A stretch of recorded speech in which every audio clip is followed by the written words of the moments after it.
समय कम है तो I will go in short, क्योंकि काफ़ी दूसरे लोगों को भी बात करनी है यहाँ पर। मैं यहाँ पर अकल्ट, स्पिरिचुअलिटी एंड ज्योतिष इस पर बात करूँगी। सबसे पहले तो हम सभी लोग ज्योतिष सीख रहे हैं, जितने भी यहाँ पर है सभी ज्योतिष प्रेमी हैं। हमें हमेशा प्रश्न होता है कि हम ज्योतिष में महारत कैसे हासिल कर पाए। कई लोगों से प्रश्न थे कि अच्छे ज्योतिष बनने के योग क्या है। किसी का प्रश्न था कुंडलिनी जागृत कैसे होती है। Unless and until we are in material life, हम कितना भी सोचे हम लोग कुंडलिनी जागृत नहीं कर सकते हैं। यह बहुत नग्न सत्य है।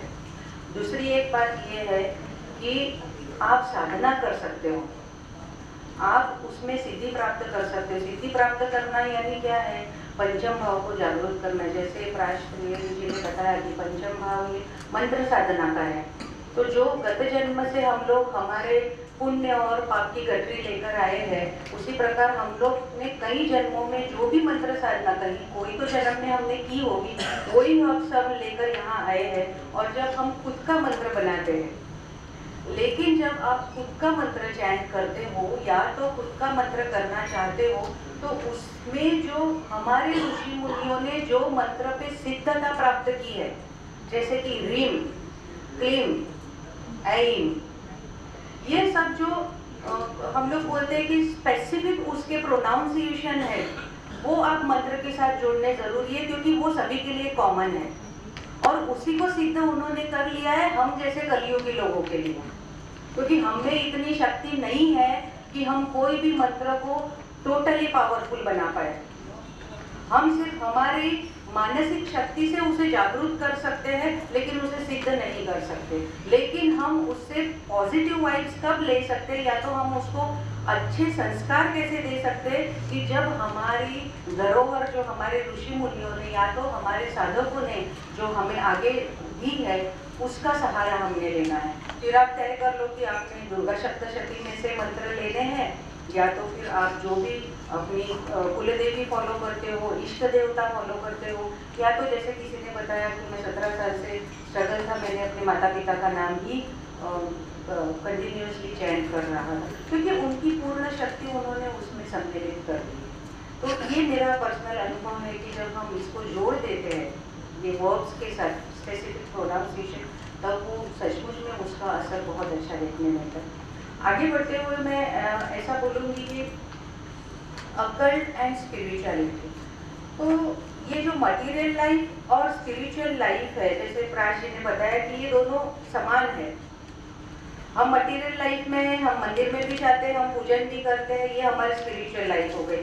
घर में आके हम लड़ाई भी करते हैं, हम अच्छा खाना बना के भी खाते हैं, ये हमारी मटेरियल लाइफ हो गई। उसके बाद हम किसी के घर पूजा में भी चले जाते हैं, तो हम हमारे स्पिरिचुअल एलिमेंट एक्टिवेट कर लेते हैं। तो ये साइमल्टेनियसली एक साथ चलता है। लेकिन जो लोग हम लोग देखते हैं कि जो लोगों ने इसमें महारत हासिल की है, हमारे जैसे रामकृष्ण परमहंस जी है, जैसे योगानंद सरस्वती जी है, और माँ आनंदमयी है, और ऐसे कई सारे साधक रहे होंगे कि जिनकी कुंडलियों में ऐसे कई तो योग रहे होंगे कि उन्होंने स्पिरिचुअलिटी पे इतनी बड़ी महारत हासिल कर ली है, या तो वह बहुत ज़्यादा योगिक शक्ति के दाता हो गए हैं, या उनको फॉलो कर रहे हैं। जैसे योगानंद सरस्वती जी के बारे में बताएंगे तो उन्होंने क्रिया योग में बहुत बड़ा योगदान दिया है। उनकी जो क्रिया योग की साधना थी, वो अभी हम सभी लोग अलग अलग नाम से फॉलो कर रहे हैं। उसका जो बेसिक है, उसका जो प्रचलन है, या तो उसकी जो एक्शन हम लोग करते हैं, जो मुद्रास करते हैं हम उसके लिए, वो शायद अलग अलग नाम से जानी जाती है, लेकिन उसका बेसिक कंसेप्ट एक ही है। क्रिया योग क्या है? यानी अपने अंदर के योग क्रिया को अपने में कंट्रोल करना। आप चाहे उसको प्राणायाम का नाम दे दो, या तो आप चाहे उसे कोई योग साधना का नाम दे दो, या उसे आप मेडिटेशन का नाम दे दो। लेकिन मेरे ख्याल से कि ये लोग जो है, they all are king of spirituality और किंग ऑफ अध्यात्म। ये बहुत कम शब्द है अगर मैं इनके बारे में बोलूँ। इसी प्रकार से जो मटेरियल लाइफ के जो बड़े बड़े नामचीन लोग हैं, जैसे कि बिल गेट्स है, धीरूभाई अंबानी जी है, अभी के अंबानी है, या तो जो बिजनेस टाइकून्स है, उनके भी तो कुंडली में राजयोग रहेंगे। इसी प्रकार ये जो साधक हो चुके, उनके भी कुंडली में राजयोग थे, दोनों की कुंडली में राजयोग है, लेकिन वो साधक हो गए और ये बहुत मटेरियल लाइफ में आगे बढ़ गए। यानी कुछ ना कुछ तो इन दोनों में डिफरेंस रहा होगा। 7 प्लैनेट तो सभी की कुंडली में आए हैं, 2 छाया ग्रह तो सभी की कुंडली में आए हैं, लेकिन ये लोग मटेरियल लाइफ के राजा है और जो साधक है वो धार्मिक लाइफ के राजा हो चुके हैं। तो इसे हम कैसे पहचानेंगे? तो इसमें हमें देखना है कि उनकी कुंडली में जो शुक्र की पावर है, जैसे हमने बोला कि शुक्र में संजीवनी है, शुक्र में किसी को जीवन दान देने की ताकत है। शुक्र सिर्फ अहिक सुखों का कारक नहीं है। शुक्र यह है, अगर शुक्र को काबू कर लिया तो अपने आप आपका शनि पर प्रभुत्व आ जाता है, क्योंकि शनि तो निर्विकार है। शनि आपको वैराग्य देता है, लेकिन कब देगा? शनि हम सभी की कुंडलियों में है, लेकिन जब आप शुक्र पर प्रभुत्व करोगे, शुक्र पर प्रभुत्व करना इसका मतलब ये नहीं है कि घर संसार छोड़ के हमें कहीं लोनली प्लेस में चले जाना है, इसका मतलब ये नहीं है। हम अपनी मटेरियल लाइफ में रह के भी सात्विक जीवन का फॉलो कर सकते हैं। जैसे प्राय जी ने बताया कि पेट हमारा कुंड है, मैं अभी किसी को बता रही थी कि जो हम खाना खाते हैं उसमें हम सात्विकता ला सकते, तो जो अन्न ते ब्रह्मांडे, मैं भी ऐसा बोलती हूँ कि जैसा अन्न वैसा विचार होता है आपका। फिर आपके प्लैनेटरी पोजीशन उसमें काम करती है कि आपके कौन से प्लैनेट चार्ट में इतने पावरफुल बन रहे हैं कि आपकी नियति, आपका नेचर, आपका थॉट प्रोसेस और आपकी देखने की विजन किसी एक विषय के प्रति कितनी जागरूक है। यह टोटली आहार विहार नियम पर आधारित होता है और देश काल पात्र तो इसमें आते ही है। हम सभी लोग जंगल में जाके मेडिटेशन नहीं कर सकते, लेकिन हम लोग हर साल में 2 बार आउटिंग के लिए क्यों जाते हैं?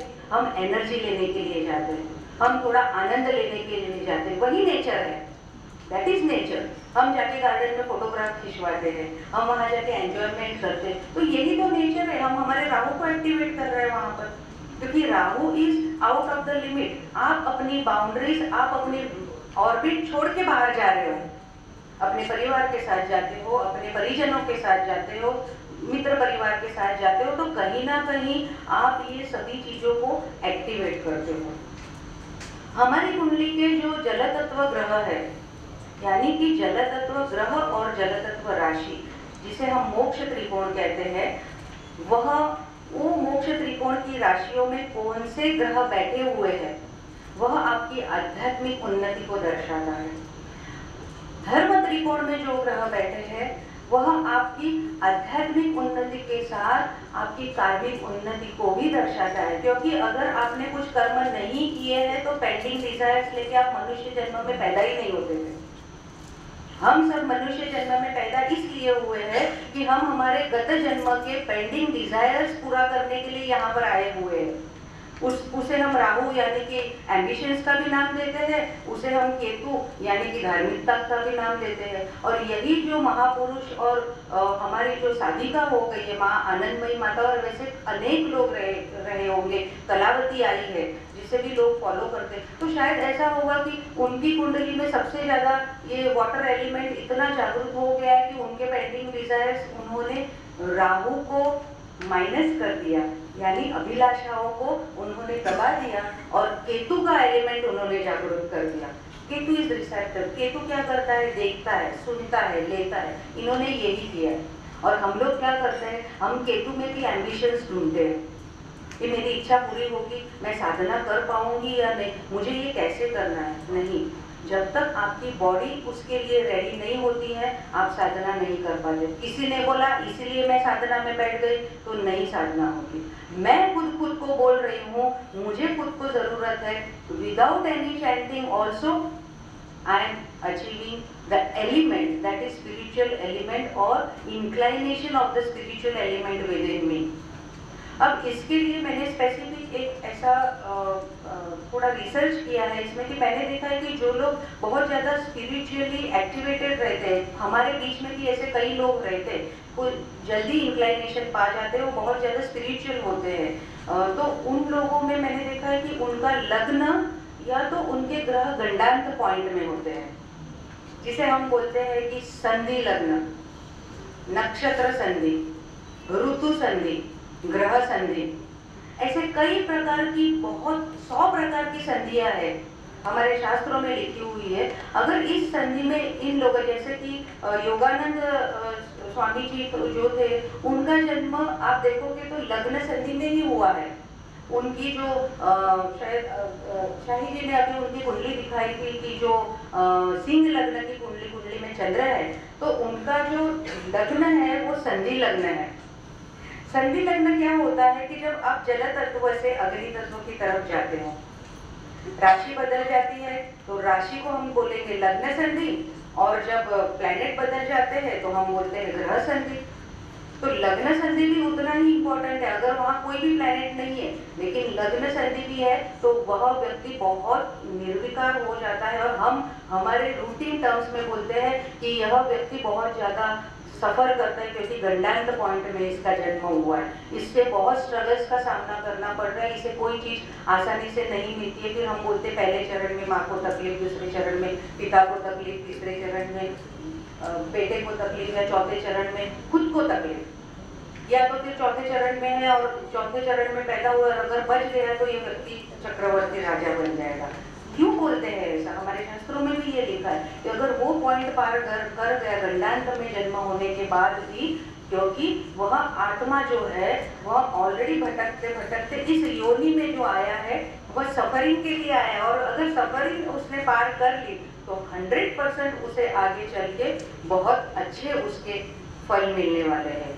तो ये नक्षत्र संधि और लग्न संधि हमें बहुत ज़्यादा मदद रूप होती है अगर हमें किसी का स्पिरिचुअल रीडिंग, यानी कि कई लोग हमारे पास आते हैं कि हमारी साधना कैसी होगी, हमें कैसी साधना करती, हमें कैसे हमारे चक्रों को जागरूक करना है। चक्र कभी वैसे जागरूक नहीं होते हैं, ये हमारे खुद की एक भावना होती है, क्योंकि ये जो आध्यात्मिक शब्द है बहुत निर्विकार है। अध्यात्म इतना बड़ा है कि हम इसे शब्दों में उसको हम बयान ही नहीं कर पाते हैं, क्योंकि जब सहस्त्रार चक्र आपका जागरूक होगा उसी समय आपकी स्पिरिचुअलिटी जागरूक होती है। बाकी तो हम रोज, अभी मैं बोल रही हूँ, मैं मेरा प्रारब्ध कर रही हूँ, थोड़ी देर बाद मैं मंदिर चली जाऊंगी, वो दूसरा मेरा प्रारब्ध होगा, तीसरा मैं किचन में चली जाऊंगी, मैं मेरा काम करूंगी, वो मेरा चौथा प्रारब्ध होगा। तो जब आपकी कुंडली में शनि और चंद्र, जब शनि और चंद्र एक दूसरे को देखते होंगे, हम लोग बोलते हैं कि शनि और चंद्र विषयोग है। शनि और चंद्र विषयोग क्यों बोला गया है, या तो शनि और चंद्र को अच्छा क्यों नहीं, क्योंकि चंद्र पूरा पानी से भरा हुआ है और शनि जो है वह ड्राई प्लेनेट है, सूखा है। वो क्या करता है, शनि चंद्र के साथ बैठकर सब पानी खींच लेता है उसमें से और उसको निर्विकार कर देता है। इसीलिए शनि चंद्र जिसके भी कुंडली में है, जैसे हम जैन मुनि देखते हैं जो साधक हो जाते हैं, जो साधु हो जाते हैं, उन सभी की कुंडली में आप देखोगे कि शनि चंद्र किसी भी प्रकार से एक दूसरे के साथ कनेक्शन में होते हैं, या तो वो लाभ योग में होते हैं, या तो एक दूसरे के ऊपर दृष्टि होती है, या वो नवपंचम योग में होते हैं, या तो वो युति में होते हैं।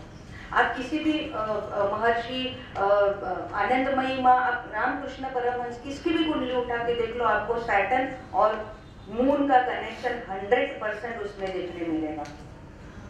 और हमारे ज्योतिषियों की कुंडली में इसके अलावा जब शुक्र और शनि का कनेक्शन एक साथ आ जाता है हमारी कुंडली में, इधर वीनस और Saturn are sitting together, or they are aspecting each other, or they are trying to each other, that time you can become good ज्योतिषी। आप ज्योतिष अच्छा पढ़ सकते हो, क्योंकि शनि और शुक्र ये कॉम्बिनेशन श्री के.एन. राव जी की कुंडली में भी D9 में मौजूद है। मैंने जब उनकी स्टडी की थी उनके चार्ट की, तो उस वक्त मैंने देखा था। तो कई लोगों के चार्ट में आप देखोगे कि शनि और शुक्र का आपका कॉम्बिनेशन होता ही होगा किसी ना किसी प्रकार से। दूसरा, किसी ने पूछा था ज्योतिष होने के क्या योग है, तो मैंने एक योग ऐसा है कि जब बुध से सेकेंड हाउस में, आपका जहाँ पर भी बुध है उससे दूसरे भाव में अगर गुरु की दृष्टि है तो आप अच्छे वाक चातुर्य आप में आ जाता है, आप अच्छा बोल सकते हो, आप किसी को संबोधन अच्छा कर सकते हो, आप अच्छे से बात कर सकते हो, और आप में अंतस्फूर्त कला, जैसे मैंने प्राज जी को प्रश्न पूछा था कि इंट्यूशन पावर स्ट्रॉन्ग होना, क्योंकि कहीं ना कहीं हम सभी में स्पिरिचुअल एलिमेंट है, तो इंट्यूशन पावर स्ट्रॉन्ग कब होगी, तो जब 12th हाउस यानी कि पीसफुल स्लीप। 12वां स्थान ये ओपन स्थान है। 12वां भाव जो है वो स्टोरेज ऑफ अवर कर्मा से, 12वां भाव जो है वो गुरु का है। तो जब 12th हाउस जागृत होगा, और 12th हाउस का लॉर्ड जब 3rd हाउस में आता है, क्योंकि 3rd हाउस जो है वो डीप मेडिटेशन का स्थान है, तो जब भी 12th Lord comes in the 3rd house, that times वह व्यक्ति जो बोलता है वो कई बार में 99.9% सच हो जाता है, क्योंकि ये उसकी इंट्यूशन पावर को बढ़ा देता है, क्योंकि वो ब्रह्म मुहूर्त के स्थान में 3rd हाउस में आकर बैठ गया है। तो ऐसे कई सारे राजयोग हमें देखने मिलते हैं। और अंत में मैं ऐसा ही बोलूँगी कि जो शनि और चंद्र है, क्योंकि शनि एकांत प्रिय है और जो चंद्र है वो मन का द्योतक है, तो अगर आप चंद्र को भी कंट्रोल में करोगे, आप शुक्र को भी अगर कंट्रोल में करोगे, तो आप जरूर साधना यानी कि स्पिरिचुअलिटी जो मटेरियल लेवल पे है, जो हम सब कर पा सकते हैं, उसमें जरूर आपको सफलता मिलेगी। और D9 चार्ट में भी, क्योंकि मैं यहाँ पर D9 और D20 के बारे में भी बोलने वाली थी पर समय कम है, तो D9 चार्ट में भी अगर आपके 12वें भाव में अगर शुभ ग्रह की दृष्टि है, गुरु या शुक्र, तब भी आप अच्छा ज्योतिष में, या तो फिर जो भी आप रिसर्च करते हो, जो भी आप थीसिस करते हो, PhD कई लोग करते हैं, हमारे पास कई सारे प्रश्न आते हैं ज्योतिष के अलावा भी, उस सब में आपको अच्छी सफलता मिल सकती है। So I thank you one and all, and thank you very much.